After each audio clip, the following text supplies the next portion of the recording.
homages aren't really all that brilliant. I know, not what you'd expect from me. That being said, every now and then, not very often these days, I see something on the Aliexpress market that really reignites that old passion that I used to have for them and shows me something that I need to show to you guys. And I think that's exactly what this Bettimer does.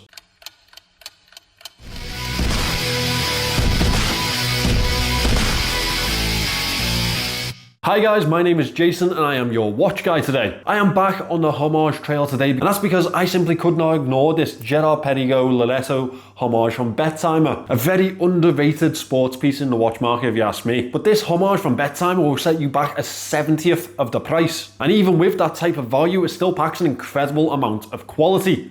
Let's get into it. I feel like girard-perregaux have been one of those brands that have unfortunately been pushed to the side in the modern day. Their price range plays in the same area as Rolex and Bulgari, and that sees them often overlooked by consumers. That being said, they have some incredible models and stunning designs to offer. That's exactly where Bettimer have gained their inspiration from. The casing is sporty and robust with plenty of angles, and the dial is refined and elegant. They've packed it with the PT5000 movement to ensure that high beat sweep, and the finishing to this case is definitely well above the standard you'd expect for this price. Speaking of that finishing to the case, it is definitely different to many others on the market. We have a horizontal brushing this time around, with polished accents throughout the bezel and following through on the chamfered edges. An octagonal bezel is definitely the best way to push a more robust design in my mind, with a fine circular brushing to the upper side. The domed sapphire crystal fitted into this piece definitely adds another level to the design of the dial overall. The screw down crown is well embossed with the Bettimer logo and has a lovely level of coin edge grip to it. Moving to one of my less favoured parts of this piece, the case back is very simple, simply brushed with screw points to secure it into place. Aside from the usual specifications that we'd expect, this case back is completely unsigned. A missed opportunity in my opinion. The length of this casing is definitely larger than the usual piece.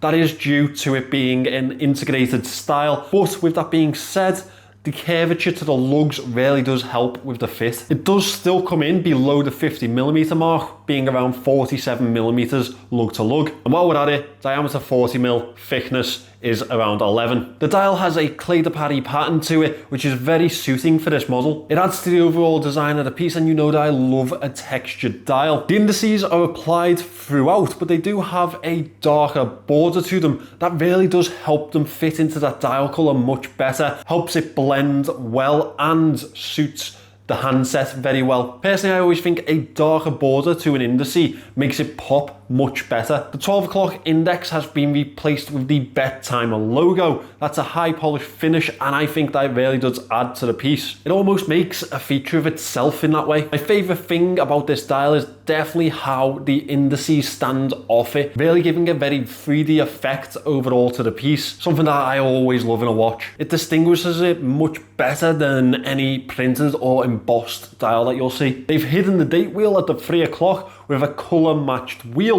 Very nice to see, especially at this price point, which right now pre-sale is around £195. We have a fence post handset which follows the tones of the rest of the dial. I love that the sizing of this fits the dial almost perfectly, reaching out onto that minute track. The pencil thin second hand also reaches to the edge of the dial, giving you a better view for time telling and legibility. I think about now, you probably want to see the Lume.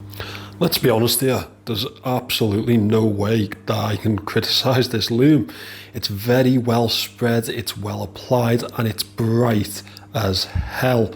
I think that the only way that it could be improved is maybe a few little tricks around it, but I'm not that hung up on it. Now obviously in the usual rating system, I do value those, so I think out of 10, I'm happy to give this an 8, but it's probably one of the best Lume shots I've seen on Aliexpress. The integrated bracelet is exactly what I'd expect to see on this homage. I really do like the H links. I think the brushing follows the casing really well, and the high polish accent of the centerpieces just makes everything else really pop. It tapers from the lugs to the clasp really helping the fit of the watch overall, as well as the aesthetics while on wrist. This is a butterfly clasp. You know I don't really enjoy a butterfly clasp.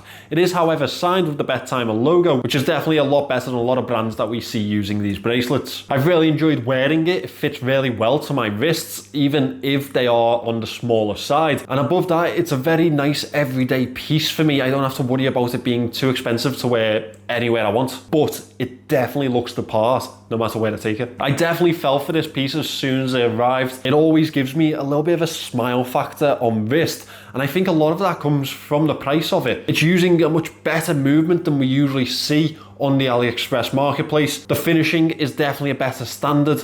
The design obviously owed to girard-perregaux, but it definitely carries it off really well. And you know that I love a green dial. It just screams premium to me. There's definitely some improvements that I would have liked to have seen there. The brand name doesn't really work for me, Bettimer. I mean, I get it's just Western words put together to try and sound premium, but yeah, that one didn't bridge the language barrier for me. I think that should definitely be their first focus if they want to make any improvements to their brand. Secondly, they could have done a little bit more with the caseback design. I know a lot of you don't really care about it. Personally, I just think that it shows a little bit of laziness or parts bin type of attitude. Overall, however, it's a beautiful watch and it comes in at a really reasonable price. And remember that these sales will be coming soon. That will definitely knock a little bit off the top, so you may want to add it into your basket and wait for then. It's probably the perfect way to scratch that itch of a girard-perregaux Laureato. I don't think I'd be spending that money. Thanks for watching today, guys. I really do appreciate it. If you're interested in this piece, it is linked in the description. Remember, the AliExpress sales are coming, and that will mean lots more AliExpress content, because I want to really guide you through these sales and live vicariously through your purchases. Remember to subscribe to the channel. I'll see you in the next one.